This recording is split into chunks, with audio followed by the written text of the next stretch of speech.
on the first day of the Lunar New Year, as zombies erupted, the butler suddenly mutated. Being the true heiress of a wealthy family, I found myself abandoned by my parents and brother, who chose to save the fake heiress instead. Facing the gaping maw of a zombie, I was not scared. Instead, I smiled eerily. I have been through reincarnation 10 times now, and each time I die, I am reborn. Rather than watching the weak fight bloodily over scraps of food in this apocalyptic world, I prefer to see their expressions of sheer panic. That is the true source of my joy. And in this life, I am determined to end their lives in the most perfect way possible. Upon returning, the first sight that greeted me was my longed-for family. Wesley's parents were dressed in festive colors, and Wesley himself had his hair neatly trimmed, looking radiant. At that moment, all eyes were focused on the red envelope that had fallen from me, their gazes filled with reproach. Wesley frowned. "Isabella, what has Amelia done to you? Mom and Dad gave you a red envelope too. Why did you steal Amelia's? Brother, let it be. If sister wants it, let her have it. I've enjoyed so much luxury and your affection in this family for years. It was meant to be repaid." Amelia spoke defiantly, tugging at Wesley's sleeve, her voice tinged with a pitiful tone. Wesley's mother, knowing Amelia was sensible, felt reassured yet pained. Ever since their biological daughter returned, she felt Amelia had grown more insecure. "Isabella, this is where you are wrong. Amelia is nominally your sister. Yes, it was our oversight when you were born, but we've been trying to make amends. You can't take it out on Amelia." Wesley's father sighed. "Amelia, I'll make it up to you with another red envelope." "Mom, don't persuade her. She's bullied Amelia several times. You know her attitude. Her adoptive mother is a serial killer. She lived with a monster for 15 years. I doubt she's any good." Amelia subtly curled her lips, her provocative gaze at me unseen by the others. The same scene, the same looks. They were indeed adorable. When I first returned, my own brother was hostile towards me, and the entire family seemed unwelcoming. Even the compensation spoken of by our parents was underpinned by their coddling of Amelia, and they never even considered changing my surname. Despite this, Amelia continued to enjoy our parents' favor, unscrupulously scheming to slander me, deliberately embarrassing me. And this so-called red envelope was also intentionally placed in my pocket by her. Wasn't her goal just to drive me away? Of course, I knew. Honestly, I didn't care about their attitudes towards me. My purpose in returning was merely to play a game with them. Unfortunately, who would have known that within a few days, zombies would break out? I wonder if my dear sister, upon seeing a zombie, would show that pale, terrified face again. Controlling the excitement in my eyes, I warmly smiled. "Brother, aren't you indirectly scolding Amelia as well? I might have lived with a murderer for 15 years, but doesn't Amelia have a blood relation to a murderer?" Amelia's face changed slightly, and despite feeling uncomfortable, she had to maintain her understanding demeanor. Because of this, not only would our parents feel pity for her, but Isabella would always be trampled under her feet. "Brother, don't speak that way about our sister. We are a family. We should live harmoniously, not be at odds with each other." Wesley affectionately touched her hair. "Amelia, you're just too kind." I watched the affectionate scene of their family in front of me and couldn't help but smile meaningfully. I remember in previous lives, due to the outbreak of the zombie virus, they dared not venture out until the food at home was completely exhausted, while others had to fend for themselves after only a few days without food. I had to share all the food I found outside with them, allowing them to reap the benefits without effort. That's how people are. If they enjoy the fruits of others' labor for too long, they lose the ability to survive independently and become parasites. In a post-apocalyptic world, this is particularly deadly. Initially, I provided enough food for 4 people, then gradually reduced it to the amount for 1. At first, the brother and parents would save the food for the sister. However, driven by hunger, survival instincts magnified their selfishness. They no longer yielded to each other and even fought violently over a small amount of food. Every time, the dear family turned on each other like wild beasts driven mad. Thinking of this, my gaze fell on the butler standing not far away against the wall. Sure enough, there was a deep bite mark on his hand, and his face was pale and weak, as if he was about to collapse. Without a second's delay, he collapsed silently to the ground. I watched as he fell even a few minutes earlier than I had anticipated. The servants hurried over to check on him, and both Wesley's father and mother looked visibly nervous. Although Aaron was just a butler, he had worked for Wesley's family for many years, always diligent and hardworking. In these years, competitors had been eyeing the Sue family greedily. They couldn't afford an incident now. Amelia had hoped to seize this rare opportunity to gain favor, but before she could approach, the butler moved Suddenly, the previously motionless butler stood up, his face visibly stiffening at a rapid pace, his eyes bulging abnormally with bloodshot veins, his expression ferocious, staggering like a zombie straight out of a movie. Ah, Amelia screamed in terror, and the servants fled in fear, some so weak-kneed they were caught by the zombie and bitten relentlessly. Blood splattered everywhere. The sounds of tearing flesh and agonized screams created a terrifying atmosphere. Wesley's father and mother were too scared to speak. Wesley, trying to appear calm, said, "Mom, Dad, Amelia, let's go to the basement to hide." I quietly enjoyed the delightful expressions on their faces, my heart pounding with excitement amidst the happiness. Indeed, this thrill was unlike any felt from killing. Every expression of theirs made my blood boil, as the zombie approached within 2 meters of me. Just like in the previous 9 cycles, they abandoned me again. I saw my parents and brother, not forgetting to grab Amelia's hand as they escaped to the nearest basement on the ground floor, and once again, I was forgotten, watching the zombie's gaping maw. I wasn't frightened. Instead, I smiled eerily. I pulled out a sharp German military dagger I carried with me and cleanly chopped off the zombie's neck. Even those servants who had been bitten and infected were mercilessly stabbed in the neck by me. In one night, except for the servants who escaped the villa.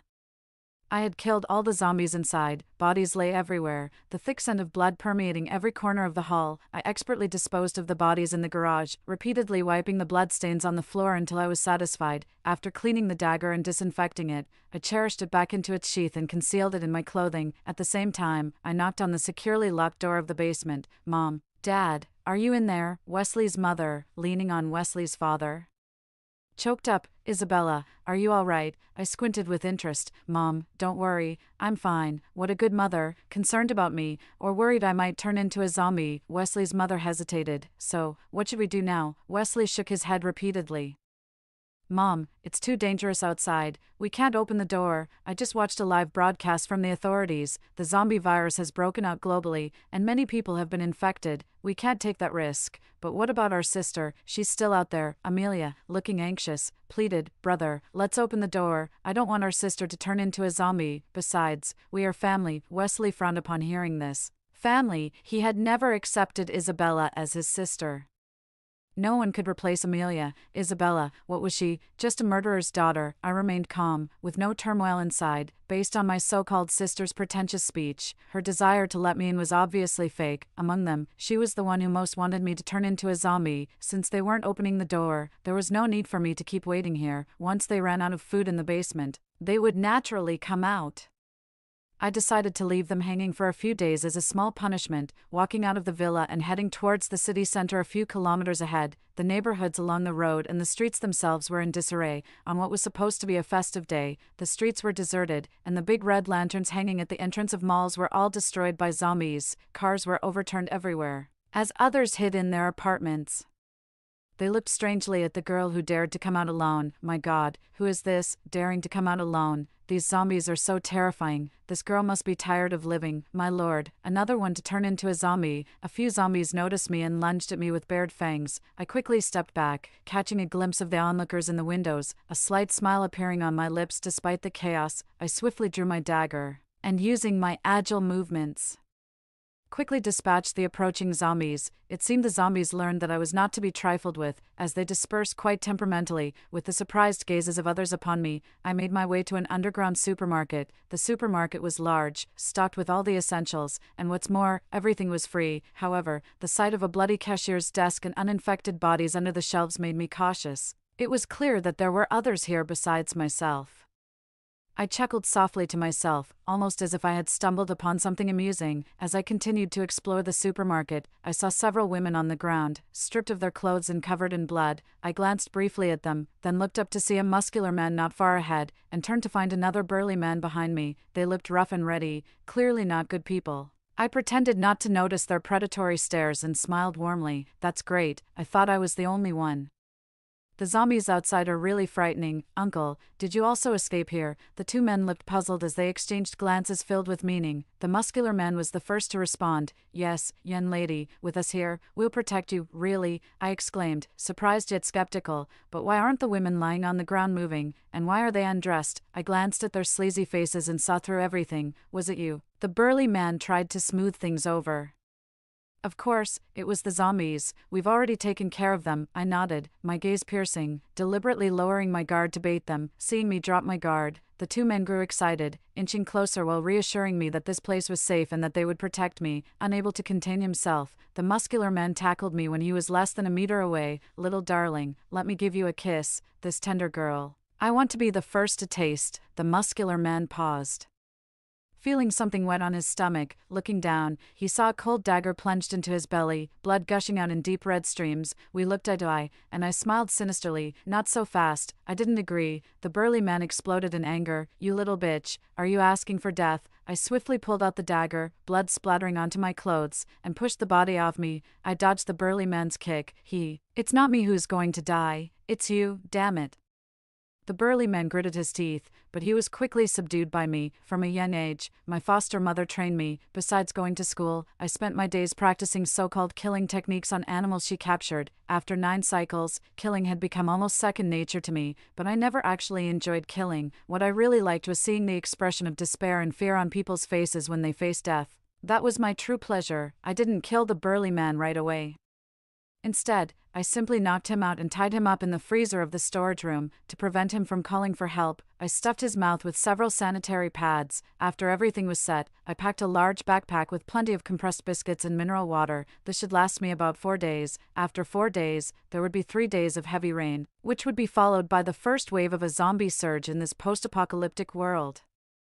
Zombies mainly use smell and sound to locate humans. Water not only dilutes human scent, but the sound of falling rain also confuses them, thereby weakening their abilities. The supermarket wasn't a hidden or safe place, and I didn't want to linger. Taking advantage of the few zombies nearby, I took a path that avoided large gatherings of them. I reached a small motel, killed a few zombies blocking the entrance, and found all the room keys at the counter before I could head upstairs.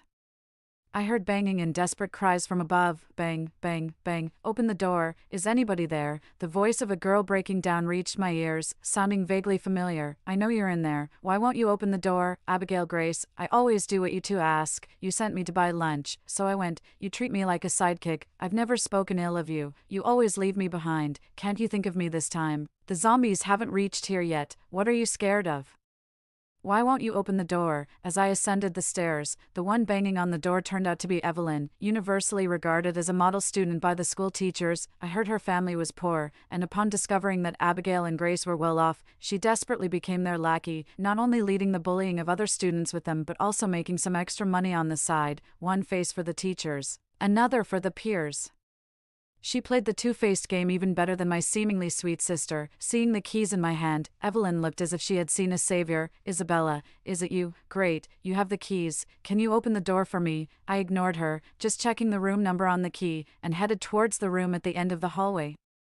Isabella, I told you to open the door for me, didn't you hear? When Evelyn realized I was ignoring her, she became furious and tried to snatch the keys from me. I quickly dodged her hand and said with a hint of danger in my tone, "Don't mess with me, Evelyn. I really hate it when people try to take things from me." Only then did she notice the bloodstains on me. Thinking I was bitten, she boldly said, "Isabella, you see, the building is full of zombies. We're classmates.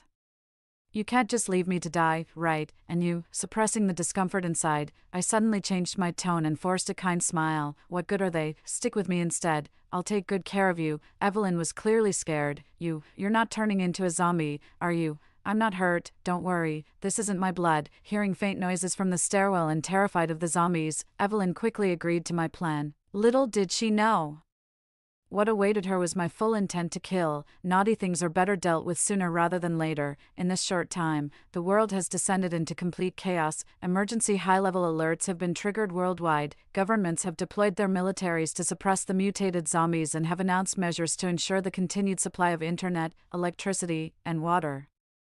They are also airdropping supplies into residential areas nationwide to mitigate the impact of food shortages. It's the 4th day of the zombie outbreak. I've been keeping an eye on official news and noticed many people going out to collect the airdrop supplies, but the nation has vastly underestimated human nature. Even though supplies are dropped by helicopter, people's selfish instincts are blatantly apparent in these end times. Some people, in their greed for supplies, have pushed their companions into hordes of zombies or even killed others after obtaining the supplies to take their share. At night, sounds of collisions and wailing often intermingle. In the evening, I see continuous messages popping up in the family group chat. The person who keeps tagging me is my so-called little sister, Amelia. Amelia, sister, where are you? Dad, Mom, and brother are really worried about you, Amelia. It's all my fault. I should have asked brother to open the door sooner. Please, don't let anything happen to you, Amelia, sister. If you can see this message, please come back soon. We all miss you. Can't they even last 4 days? I quickly skimmed through the messages on my phone, scoffed, and replied, Amelia, don't worry. I'm fine outside. Wesley, Isabella, do you think it's okay? You went out and left Mom and Dad behind. Have you thought about what we should do? Interesting. They were the first to be unkind. Yet they don't allow me to be unjust. Isn't this moral coercion? I sneered and replied, Brother, I went out for your sake. You wouldn't open the door, and I couldn't just stay home wasting your food. Instead of praising me, you blame me. Wesley, nonsense. The day after you left, someone broke into our house. They stole all the food, Dad, Mom, Amelia, and I have been surviving on tap water these past few days. Do you know that? Amelia, brother, stop it. It's not sister's fault. We're just trying to protect ourselves.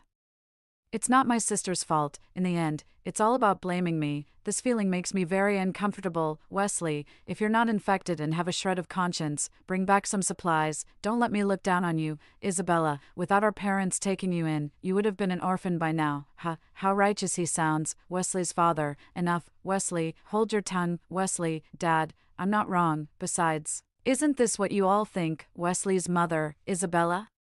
Your brother speaks harshly. Don't take it to heart. We really had no other choice but to come to you for help. Besides, it's not safe for you to be out there alone. If you come back, the family can look out for each other. As I watched them spout righteousness and morality, I had no intention of continuing to engage with them. These people are more nauseating with their hypocritical faces than frank murderers. By the 9th cycle, I had grown accustomed and tired of dealing with them.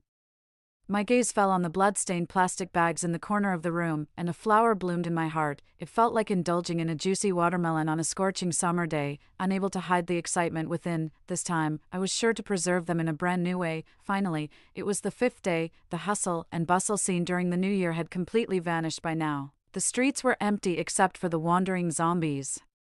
Many households had either run out of supplies or had them stolen by people with ulterior motives. Even if one dared to gather supplies, zombies menacingly lurked beneath the apartment buildings, and not everyone had the strength to bring the supplies back safely. Those with a bit of fighting ability became a delightful feast for the zombies. Occasionally, a gaunt figure walking through the corridor was prepared to die, fearlessly charging into the zombie horde to be gruesomely bitten. A bolt of lightning streaked across the sky, followed by howling winds and rolling dark clouds. Pearl-like raindrops hit the ground, indicating a heavy downpour was imminent. Seizing the moment, I quickly packed my backpack and made my way to the nearest university, avoiding zombies. Before the network was disrupted by the rain, I used memories from previous lives to locate the biochemical factory on my smartphone map. After gradually transporting solutions like formalin and alcohol to the laboratory by car, it was nearly dark. I wiped the sweat from my forehead, locked the laboratory door, and made sure I wouldn't be discovered before daring to return to the hotel in the rain. Along the way, I also grabbed a few boxes of cold and anti-inflammatory medicine from a pharmacy, until I noticed signs of tampering on my hotel room door, which immediately darkened my expression. Indeed, while I was showering, a female voice shattered my suspicions. Brother Sue, we didn't lie to you. And Grace really saw my classmate with a big backpack entering this room, and she also had the keys to all our rooms. Jealousy gleamed in Grace's eyes, having been starving for days. Yeah, we saw it clearly through the peephole. Evelyn is inside too. The bald man known as Brother Sue clicked his tongue. Don't fool me. If there's nothing inside after all this trouble with the lock, I'll start with you too. Just from their conversation, I understood the whole story. Apparently, the noises and moans I could faintly hear while sleeping at night weren't just from men picking locks. It was possible that the guests inside had endured inhuman treatment. No matter how many times I've been reborn, I've seen people cannibalize their own kind out of a survival instinct. And some bandits specifically capture others to supplement their food when supplies run out.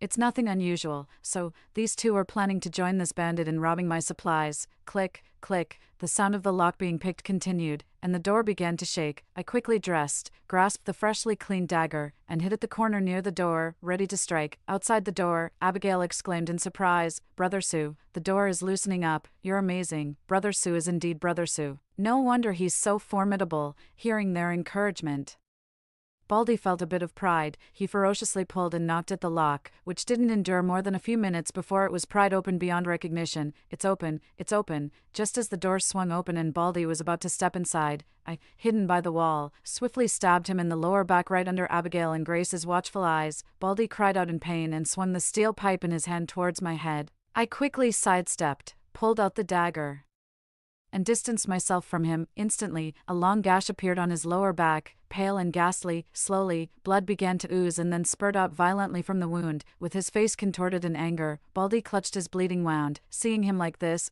I knew he was no longer a threat to me. Abigail and Grace were utterly panicked. Isabella, have you lost your mind? This is assault. Are you discussing law with me? Abigail, I said with a slight smile, pointing the blood-stained tip of my knife at them, I'd like to ask you, after all the trouble you went through to break into my place without my permission and trying to steal my supplies, isn't that illegal? Trying to appear calm, Grace's face had thinned, her skull visibly protruding. Isabella, have you no conscience? You have supplies and refuse to help your classmates, hoarding them all for yourself and then accuse us. Yeah, you helped Evelyn. Why won't you help us? Just so you know.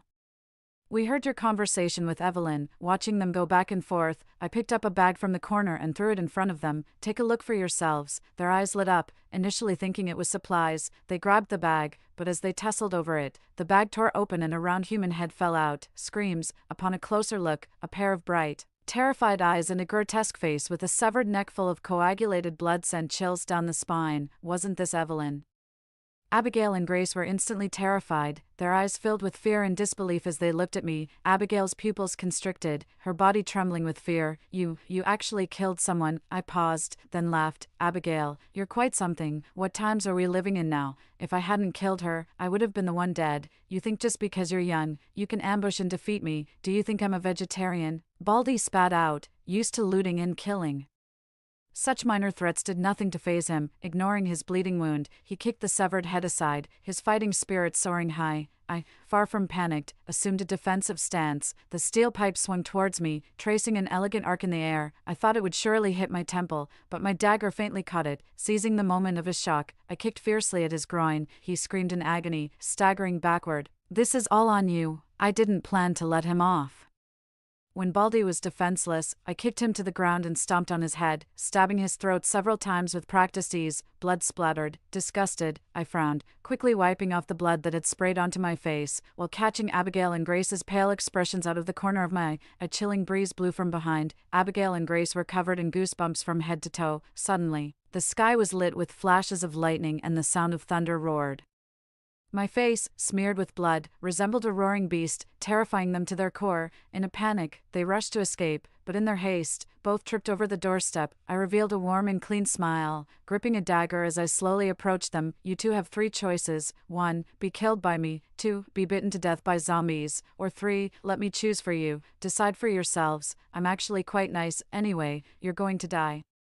So why not end your suffering sooner rather than later? Abigail burst into tears. No, don't. I don't want to die yet. Isabella, it was my fault. I shouldn't have targeted you. I was wrong. Isabella, we were forced into this. It was that bald man. He wanted to kill us. We had to tell him you had supplies, or he wouldn't let us go. We didn't do it on purpose. Tears streamed down Grace's face as she knelt on the ground, the fear of death stripping her of her dignity. I'm begging you.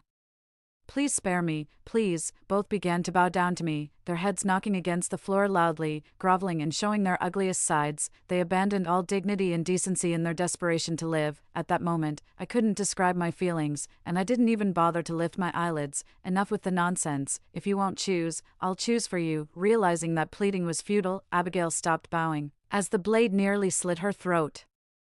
She glared at me with the most venomous look. Isabella, you will not die a good death. I will haunt you even as a ghost. On the 7th day of the zombie outbreak, after enduring a heavy rain, the nation, limited by human resources, was unable to keep its promises. Apart from water supply, the internet and electrical lines were severely damaged, with the networks paralyzed in varying degrees of disruption. Mobile phones became useless as well. Walking through the rain towards the villa area, I could still spot a few survivors scavenging for food. The continuous downpour had raised the water levels, dispersing many zombies nearby, but by tomorrow evening at 7, when the water recedes, a massive wave of zombies would surge forth. All I could do now was hurry back to the villa. From the 2nd floor window, Amelia saw me. Sister, you're back. I was surprised, even more so because they had opened the door for me. noticing their gaunt figures.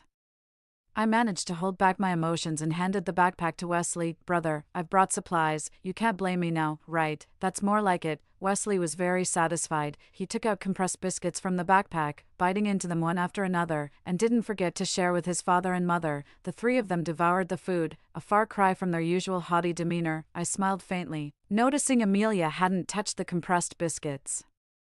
Her lips still trembling. "Sister, what's wrong? You look so thin. Is something bothering you?" My face showed concern as I reached out to touch her, but she dodged away. Amelia bit her lip, smiling sweetly. "Sister, thank goodness for you." I smiled lightly. "Don't mention it. We're family after all." After they had finished eating, I went to my room to change into clean clothes. Just as I was about to urge them to pack up, Amelia cheerfully brought me a bottle of mineral water. "Sister, here you go. You must be tired. Have some water." I slightly deepened the smile at the corner of my mouth, reaching out to take the water bottle she handed me, as her eyes relaxed. I leaned in close to her ear and whispered at a volume only the two of us could hear. "Amelia, do you think you could survive without me?" Clearly caught off guard by my question, Amelia's expression shifted from shock to composure as she replied, "What are you talking about, sister? How could we possibly die? I believe our family will make it through." I looked at her with a peculiar gaze. "That's true, Amelia is so smart. I believe even without me, you would still survive." Then I turned and went downstairs, keeping a wary eye out. I tried twisting the bottle cap and found it hadn't been tampered with. Reassured, I took a sip. After instructing them to pack the essentials, I led them to a high-rise apartment building I had visited in my past 5 lives. Although the top floor required climbing stairs, it effectively reduced the risk of zombie attacks. Zombies are strong but not agile, making stairs a difficult obstacle for them, and if I remember correctly, this so-called apocalypse only lasted a year. During that year, there were 3 waves of zombie outbreaks. Each wave coincided with a natural disaster. The first wave was preceded by a storm that damaged networks and electricity. The second wave came before a tornado that destroyed buildings. The third wave occurred during a severe drought, until the zombies were completely eradicated. But for those living in the apocalypse, it was an extremely difficult and terrifying time. Perhaps it was our lack of environmental care that caused nature to seemingly add fuel to the fire just before each zombie wave. 9. Fortunately, the rain provided some cover. Otherwise, with these troubles, I couldn't ensure they wouldn't get bitten by zombies. When we encountered a zombie at the stairwell, at first they followed my instructions quietly, step by step avoiding the zombies, until we reached the 3rd floor. Amelia saw a zombie with a face smeared with blood and torn skin. Twisted in shape, the zombie was emitting a nauseating odor, and the spine it was frantically chewing on had been pulled from a body. Even Wesley's father and mother were trembling all over. Amelia had never seen such a scene. Just a few steps up to the 3rd floor, she couldn't control her fear and made a noise. Hearing the sound, the zombie instinctively spat out the bone in its mouth and lunged towards Amelia. She was terrified, her fear causing Wesley's parents, who were carefully climbing up the stairs, to suddenly run upwards, completely forgetting about their adopted daughter behind them. Amelia, frightened by the limping zombie behind her, stumbled and fell. With the zombie's blood-stained fangs nearly reaching her calf, she grabbed Wesley and cried out, "Brother, save me." Seeing her pulling at his trouser leg, Wesley panicked. "Amelia." As Amelia looked down and saw the zombie less than a meter away, she gritted her teeth thinking about pulling Wesley down to block the zombie, but just as she was about to act, I quickly descended with a dagger and swiftly decapitated the zombie. The severed head, with its mouth agape, fell down the stairs, and the zombie's body collapsed. Wesley and Amelia, stunned, inhaled sharply. I narrowed my eyes, scrutinizing their expressions. "No more screaming. If you don't want to draw attention or attract more zombies, you'd better behave." Amelia's face was pale, and although displeased, she couldn't argue. On the 8th day of the zombie outbreak, the water left by the storm had completely receded, darkness fell, and hordes of zombies staggered closer, about to crush the land. Those hiding in the lower floors, regardless of age or gender, were broken into by groups of zombies and torn apart. Women, children, men, and a few struggling elderly were overwhelmed by the zombie horde. Some zombies, their faces covered in thick blood, with mouths stretched almost to their jaws, the teeth jutting outward, seemed to chew on slices of meat. Everywhere was filled with the low growls of zombies. I didn't observe for long. The soundproofing here was relatively good. To hear more clearly, I opened the door a crack and faintly heard some knocking sounds from the floor below. "Please, someone with a kind heart, open the door." Sob, "I brought some food. My husband is dead. Just open the door and I'll do whatever you want." The woman's cries echoed to the skies, but far from eliciting sympathy, they only increased worries that her crying might attract the zombies. I closed the door, but Wesley's mother sighed beside me. Isabella, that woman seems really pitiable, with no one to help her. Maybe we should. Mom, I interrupted her, speaking somberly. I remember telling you all to stay put. If you're so overflowing with sympathy, I really wonder if I should throw you out too, Isabella. Wesley's father and Wesley both chided in unison. Wesley was the first to stand up, pointing at my nose in reproach. Mom is just being kind. Is it necessary for you to be like this? Seeing this, Amelia tugged at his arm, trying to stop him. Brother, my expression unchanged. I said nothing more. After all, speaking with those who might soon be dead was rather exhausting. The zombie horde didn't last long. It was just one night. And then things returned to how they were before, leaving only the homeless zombies behind. A month had passed since the end of the zombie wave, and there were 2 months left until the second wave. During this time, aside from gathering supplies, I had to face my brother and parents' hypocritical faces daily. They enjoyed the benefits I provided while sharing a few sentiments whenever they saw a survivor in distress. Little did they know, they were nothing without me these days. To enhance vigilance, I had specifically arranged for them to take turns on duty morning, noon, and night, yet, my so-called stepsister often approached me voluntarily, offering water and warmth. I didn't refuse her unusual warmth. When it was time for me to rest at night, Amelia came again. Sister, I hope I'm not disturbing your rest. I sat up from the bed, a slight smile on my lips. If I said you were disturbing me, would you leave? Amelia bit her lip, feeling guilty. I'm sorry, sister, I'm just afraid you still blame me. While observing my expression, she softly said, Sister, I was wrong before. I hurt you, took your family, took everything you deserved. Can you forgive me? I was tired of hearing this. I realized that every time she came to offer kindness, it always revolved around the word forgive, even trying to play the victim to gain sympathy. Looking at her, I gave a sinister smile. Amelia, look at us, we're all family, isn't it? What's there to forgive or not forgive? That's wonderful. Amelia became a bit uneasy under my gaze, although she smiled happily on the surface, handing me a bottle of mineral water. Sister, I'm on duty tonight. It's important to hydrate before sleep for better skin. I nodded slightly, taking the mineral water but not drinking it immediately, instead examining the bottle cap. Just as I was about to unscrew the cap to drink, from the corner of my eye, I noticed a hint of relief and excitement dissolve in Amelia's eyes. Suddenly, I remarked, Amelia, has anyone ever told you that mineral water bottles don't have pinholes? Amelia panicked immediately, and my dagger was already at her throat. Don't speak, you know, even if you scream for help, they can't save you. I smiled, a hint of sorrow in my expression. Amelia, you're really not behaving well.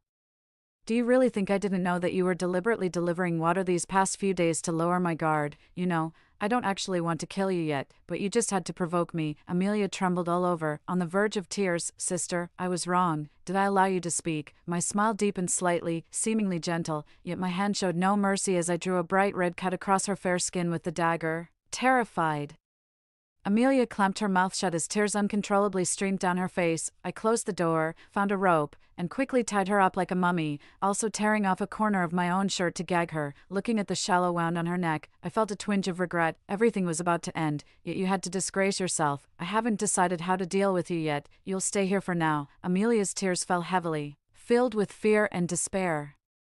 The weather finally turned overcast, and apart from us, there were no signs of any other survivors in the entire apartment building. I watched Amelia's tear-streaked sleeping face. She had been crying all night and probably didn't have the energy to fuss anymore. Everything was ready, and I was about to draw a perfect close for them. After leaving the room, I closed the door. Isabella, have you seen Amelia? I haven't seen her all morning, Wesley asked, looking a bit accusatory.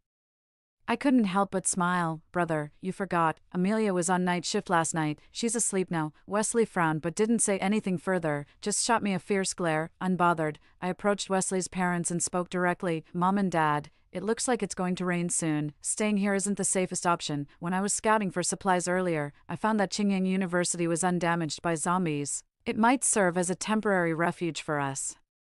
That sounds well and good, but what about Amelia? I met Wesley's displeased gaze with a slight smile. Amelia is too tired. She won't be waking up anytime soon. I can take you first, and after you're settled, I'll come back for Amelia. How does that sound? How do I know you're telling the truth? Wesley was clearly still wary of me and started heading towards the master bedroom. No, I need to see Amelia, watching his back.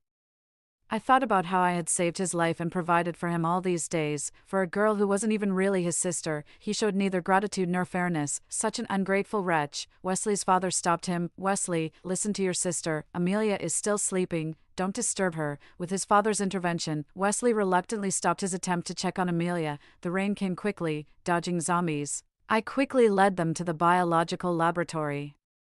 This place was like any other university lab, equipped with biosafety cabinets, ultra-clean workstations, a pharmaceutical refrigerator, and the only difference was that it contained boxes of formalin and all other necessary tools I had brought. Wesley's father and mother were educated and knew what these items were for. Isabella, why have you brought us here? Wesley tried to open the door, but I had already locked it. He twisted the knob a few times, to no avail, and became frantic. Isabella, open the door now. My eyes darkened and a faint smile crossed my lips as I picked up a rope from the box and slowly approached them. I forgot to tell you, I am not your biological daughter, your real daughter, Miss Wesley's family. When I refused to follow my mother's orders to kill, she died blocking a knife for me to save my life. Guess what were her last words to me before she died? Wesley and his parents were visibly shocked, their hearts pounding wildly, unsure how to react.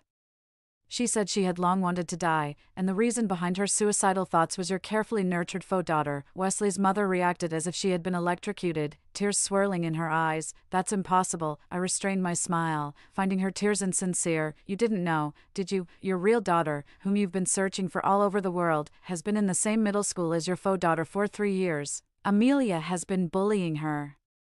And Amelia's prized grades were all achieved through cheating by your real daughter. I brought them here for no other reason than that this lab also connects to a specimen room. I tied up Wesley's father, Wesley's mother, and Wesley's hands and feet, and placed a bucket next to each of them. Wesley's mother continued to cry, her whole demeanor one of numbness. Wesley's father was no better, glaring at me furiously as if he wanted to devour me alive. You little beast. Our family has treated you well, why would you do this? Wesley, like a lamb to the slaughter, still tried to defend his faux sister. Isabella, you wild child, Amelia is so good, how could she possibly bully anyone? You must be jealous of her, making this up, right? I scoffed, walked up to them, and sealed their mouths with duct tape, speaking softly. I am clear about my debts of gratitude and grievances. Rewards are due where gratitude is owed, and evils must be eradicated. Wesley seemed to want to say something else, his eyes cold as blades, filled with disgust and defiance. I smiled slightly. Don't worry, we are nominally family after all, and I'll make sure you receive VIP treatment. Pulling out a dagger, I gently traced Wesley's cheek with the flat of the blade, watching the fear gradually expand in his eyes, my lips curling into a warm, clean smile. Do you know, many people think that slashing wrists doesn't hurt, but they're all wrong. A regular person feels pain for a long time from just a small cut by a knife, let alone a deep one. On the arm, there are veins and arteries. If you cut a vein, the blood will clot in about 10 minutes and won't be fatal, but it's different with an artery. The artery on the wrist is about half a finger deep, cutting it also severs countless nerves. It's not just about draining your blood, it hurts dozens to hundreds of times more than cutting a finger. Watching their faces turn various shades of fear, my gaze became nearly obsessed yet conflicted. The artery is also my least favorite spot. It's under high pressure and tends to spray everywhere. Picking up the bucket next to me, I grabbed Wesley's trembling arm, holding the dagger in one hand and steadying his wrist with the other. Don't move.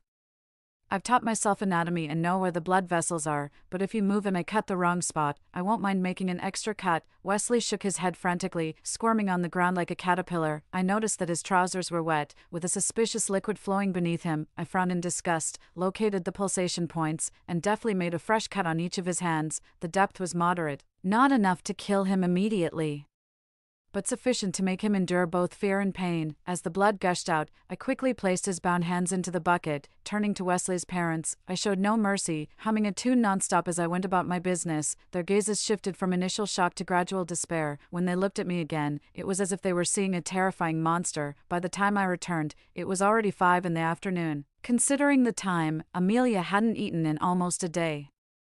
The zombies in the stairwell had mostly been taken care of. During the few hours I was gone, someone indeed had broken in. I walked slowly, hearing noises from the master bedroom as if someone was struggling and kicking the walls. It must be Amelia. I didn't rush in but instead looked around. The apartment was a 3-bedroom with a living room, neither too big nor too small, spanning 100 to 120 square meters. The only hiding spots were under the bed, behind the closet doors, behind the fridge. And beneath the sofa, checking each spot one by one, was clearly passive. As darkness approached, and with no electricity, the living room would soon be enveloped in darkness. Click, the sound of the door lock turning. Amelia had somehow untied herself, holding a blood-stained kitchen knife in her hand. I guess someone had given it to her. Her hands trembled, the corners of her eyes bloodshot, far from her usual frail demeanor. I watched her clumsy grip on the knife and couldn't help but sneer. "What, you're going to attack me, Isabella? Die," Amelia said with venomous eyes. With no technique, she charged at me, stabbing in my direction. I smiled subtly, my dark eyes mysteriously frightening. As Amelia lunged, I dodged sideways, avoiding her knife, and tripped her, making her fall hard on the ground. I kicked away her knife and stepped on her hand, pressing down repeatedly until I heard the sound of bones cracking. Amelia screamed in pain, writhing on the ground. "Amelia, even if you teamed up with that person, so what? This is the apocalypse, survival of the fittest, strength is what counts. Do you think your little schemes will still work? After all, you're just a pampered rich girl, who would really want to help you." I looked down at her from above. "And you're afraid of me, aren't you? I've tormented you many times, and it's always been effective. After all, it's not common for a dog to bite its master." "Right," she seemed shocked by my words, her face turning pale. "Remember, Lily?" Amelia paused, and I pressed harder, causing her immediate pain and pleas. Stop stepping." I remember. I nodded in satisfaction, squatting down to whisper in her ear. "You bullied her, took everything from her. You should taste her pain." Hearing this, Amelia started to laugh. "Isabella, you're just a twisted freak. You think you're a savior, but you're just as cruel and bloodthirsty as your deranged mother. Stop making excuses. You're only satisfying your twisted desires. And that slut Lily, I was planning to have some guys take turns with her before graduation. How did she die? Right, dealing with a freak like you. She deserved what your mom did to her." I forcefully gripped her chin. "I've never thought of myself as a good person, but how can you live off someone else's life for 15 years and still hurt others without remorse? You call me twisted. What does that make you, if anyone's to blame?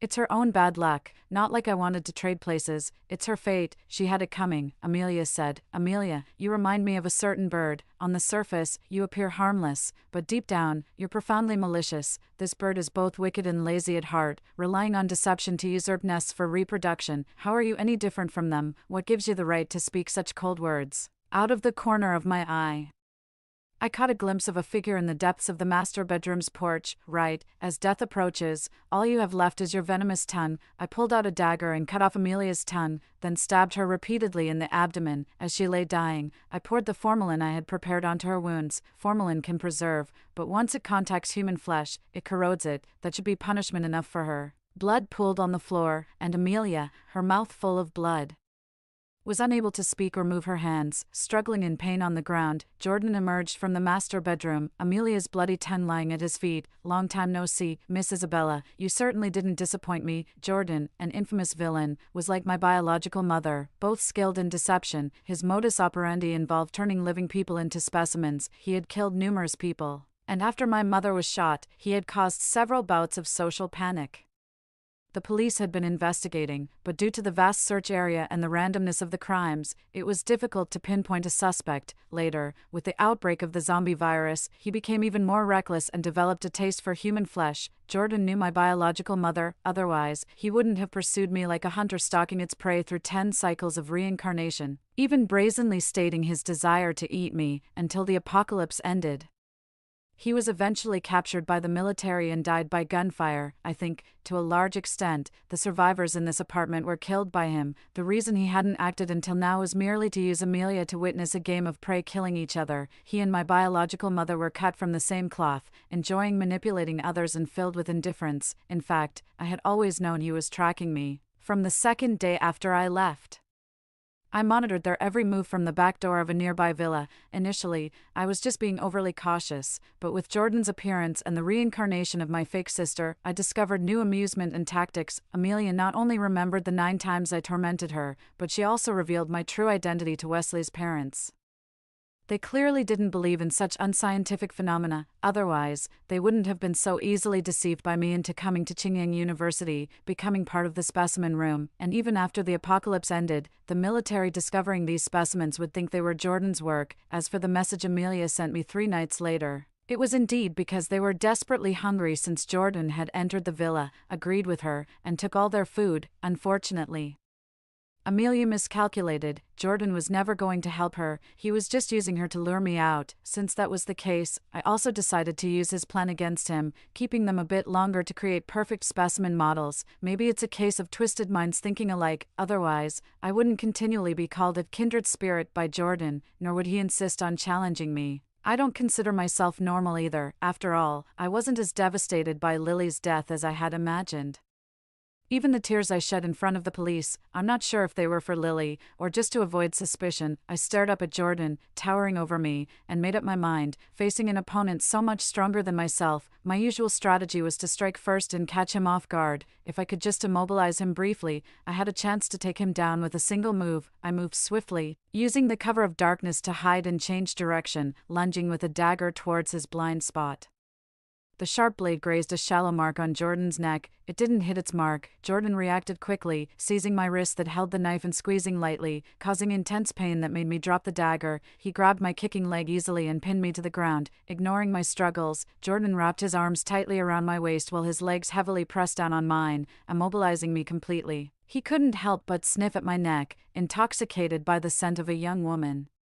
I initially wanted to turn you into a specimen, make you my perfect piece of art, but you're too tempting. I can't resist the urge to devour you, Jordan said with a sinister laugh, and in the darkness, he opened his mouth wide, ready to bite deeply into my flesh. Never underestimate a psychopath's biting force, it rivals that of zombies. Almost instantly, I reached into my pocket for a small knife I had prepared earlier. Using what reach I had, I stabbed it into his thigh. I exerted all my strength, and in that instant, the 8-centimeter knife embedded itself into his bone. No matter how formidable he was still flesh and blood, incomparable to those zombies that could block out pain. Jordan stiffened suddenly, and I took the opportunity to break free from his grasp, disappearing into the pitch-black darkness. All around was pitch black, and Amelia on the ground wasn't dead yet. Writhing in pain, her rapid breaths the only sound. Using his excellent night vision, Jordan picked up a scalpel and began searching the living room, scrutinizing every potential hiding spot, the sofa, tables, chairs, and the refrigerator. Stop playing hide and seek, my dear, it won't be just a simple devouring if I catch you, he taunted. The footsteps slowly drew nearer. I hid behind the refrigerator, my heart pounding. I checked the tools I had on me. Finding a piece of rope, after checking behind the sofa, Jordan moved towards the refrigerator. The footsteps grew louder and closer. When he was mere centimeters away, I pounced, seizing the moment before he could react. I grabbed both ends of the rope and looped it around his neck, pulling back forcefully. Jordan struggled in pain, the scalpel plunging deep into my arm. With each pulse, blood dripped more freely, yet I felt no fear, and bit down on his hand. The moment he flinched from the pain, he let go of the scalpel. Desperately lacking oxygen, his hands flailed wildly, thankfully. My mother had trained me in physical fitness since I was young. Though I couldn't match his strength head-on, I had enough to strangle him. Jordan lasted a grueling 20 minutes, tougher than I had anticipated. 98 days later, as the second wave of the zombie outbreak hit, I had already relocated to a basement hideout. A tornado swept through the city, turning skyscrapers into rubble in an instant. Not just zombies, but various debris circled in the tornado's core, becoming lethal weapons. Approaching meant certain death. In the city, only a few survivors remain, and many of those who have made it this far are not the best of people. This has been the case for generations, and it remains so today. Beyond my ability to change, I've seen too many engage in looting, killing, and abandoning their families, with groups fighting each other over interests. In this apocalyptic world, there are no friends, no family.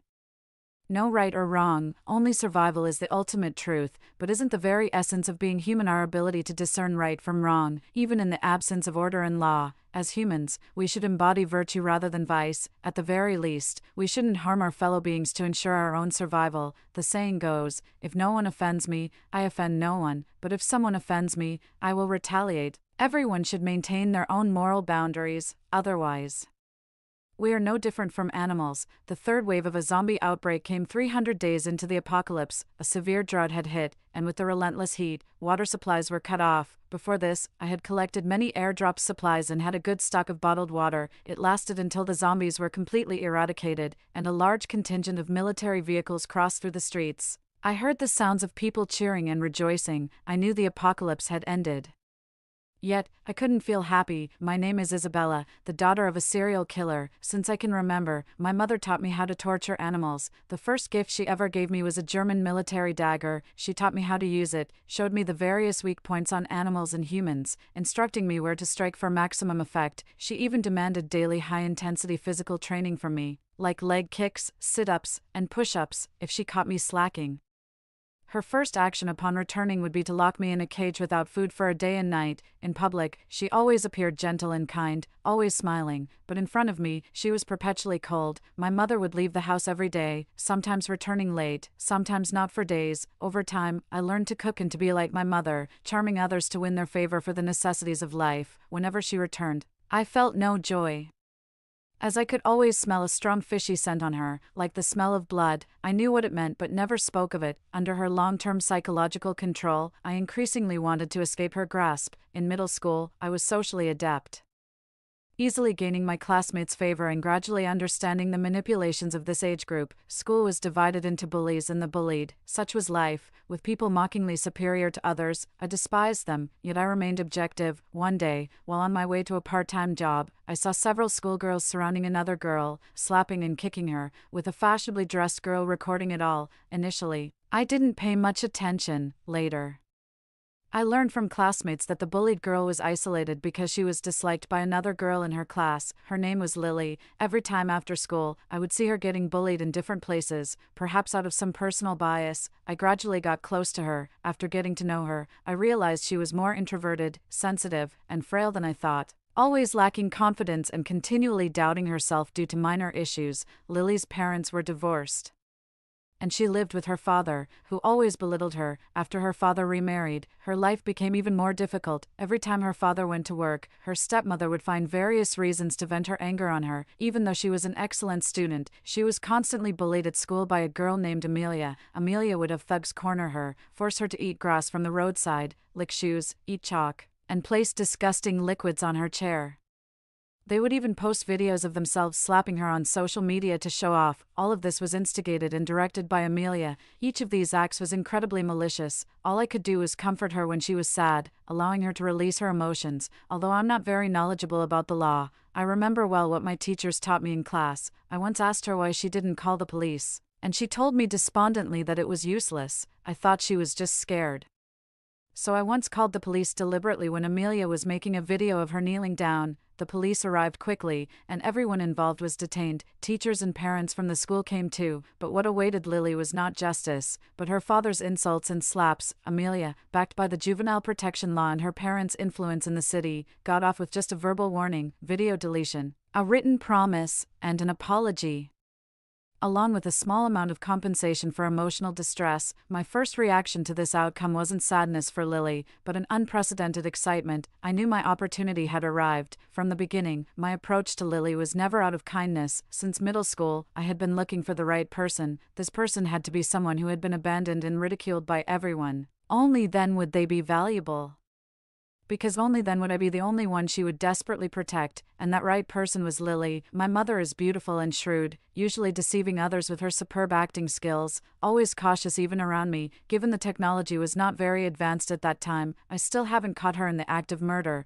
but she has one fatal flaw: she cannot stand her territory being infringed upon. Later, I would warmly invite Lily to my house, and she gradually moved from being shy to accepting the invitations. Whenever she was upset, she would come to my house for comfort, and our relationship became increasingly close. My mother did not disappoint my expectations. One night, she caught Lily and threatened me to kill her. It was the first time I saw such undisguised excitement in my mother's eyes, like a demon from hell. In my plan, I refused her, angered her, and naturally fell at a disadvantage in our fight. Lily, trying to save me, got stabbed and bled to death. I will always remember her agonized, twisted face. Although she was in pain, she insisted on shaking her head at me, squeezing out the words with her dying breath. I've wanted to die for a long time. Isabella, live well for me. After Lily's death, I found her diary, disappointed by her biological family, amidst the recent uproar about Wesley's family searching for their daughter.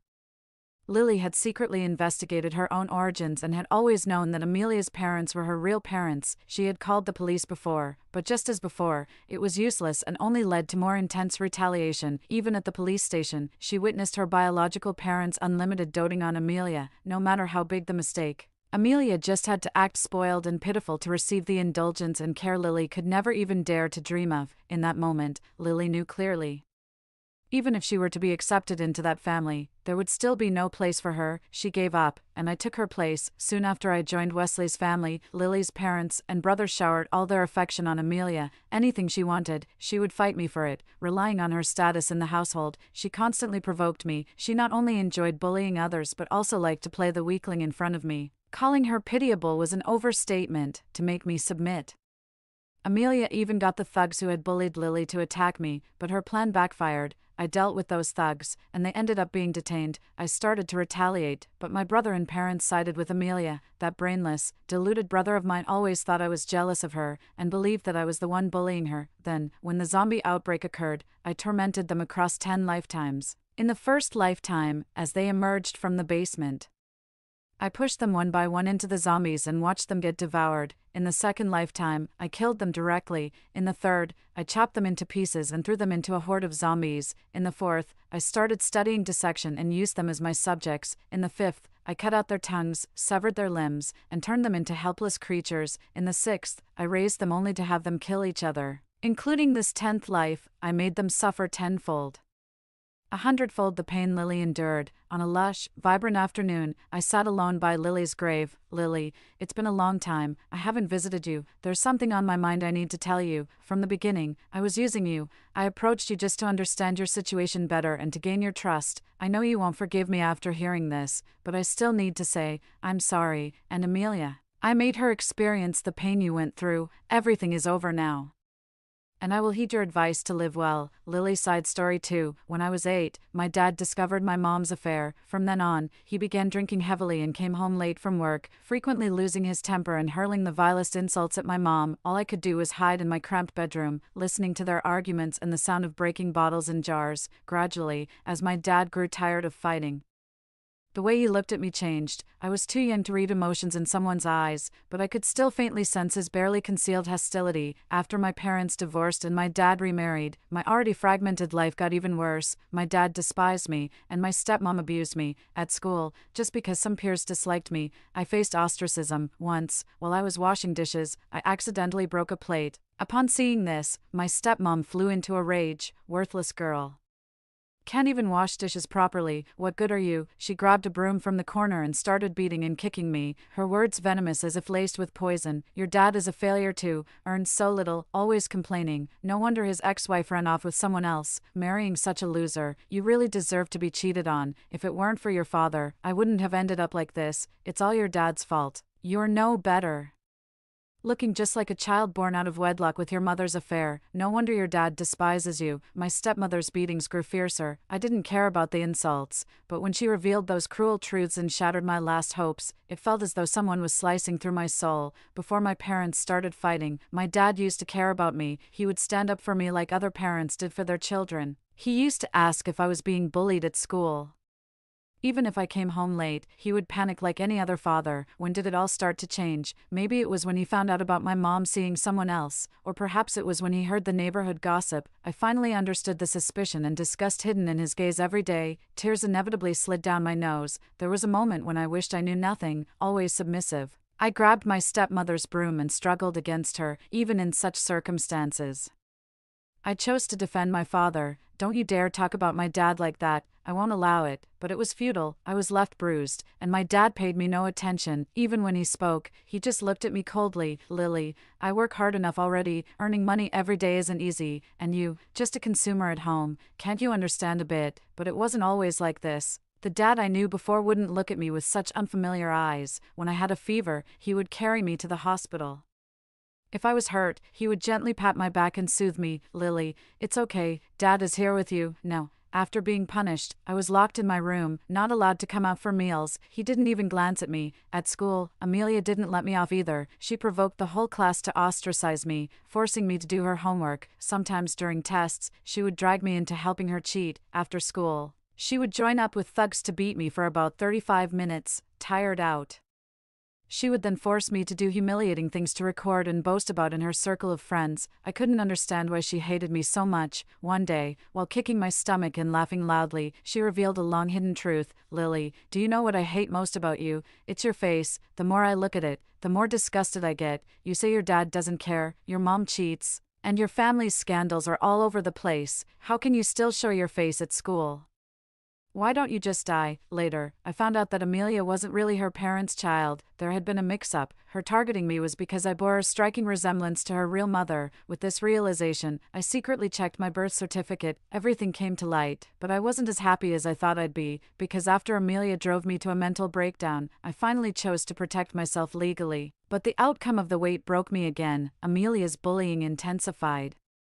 At that moment, I felt abandoned by everyone. The whole world didn't seem to want me anymore. I drifted as if I had no place to belong. I started having nightmares every night, waking up in the middle of the night. The feeling of abandonment returned, never healing. Everything in my life was stitched together like a blanket. I thought there was no hope left in my life. That was until one day, when I was cornered by some thugs and thought I was about to endure another heartbreaking beating. A girl appeared. Her name was Isabella. Isabella was a serene and warm girl, gentle and soft-spoken, always carrying herself with grace and gentleness. Every time I saw her, I could feel a warm aura about her. She was like a little sun, subtle yet warm, calm but fiery, always wearing the purest of smiles. She encouraged and comforted me. She showed up whenever I was sad. Gradually, she became my first friend. Sometimes I asked her why she always smiled, and she told me, smile through everything. A girl who smiles often won't have bad luck. Inspired by her, I learned to smile. Even when she called the police with good intentions and my father scolded me, I didn't blame her. I would wait for her near her school as she got out, and I saw boys confessing to her in front of everyone. Isabella was very gentle. Even when she rejected them, she did so clearly and decisively, leaving no room for fantasy. I envied her and asked, it must be nice to be liked by someone, right? But Isabella just dimmed her smile and said nothing. I thought Isabella was a very happy girl. After all, she was so gentle, loved by many, and her family must be filled with warmth and harmony. That was until I visited her home and heard her say, Lily, let me tell you something. I come from a single-parent family. My mom rarely comes home, and I grew up with help from neighbors since my dad died early. I have to stay alone in this run-down house. You are the first friend I've brought home. Perhaps out of empathy, fearing she felt lonely, I started visiting her often. One evening, as it was getting dark, she suddenly took my hand and held it tightly. Be careful, there have been many disappearances lately, and the victims turned into specimens. We should avoid taking shortcuts. Don't go home alone. It's better to be safe from criminals. Isabella spoke earnestly, every word showing her concern for me. I felt both happy and warm inside, holding her hand tightly. Overwhelmed with emotions, I said one word, okay, Isabella, you will always be my good friend.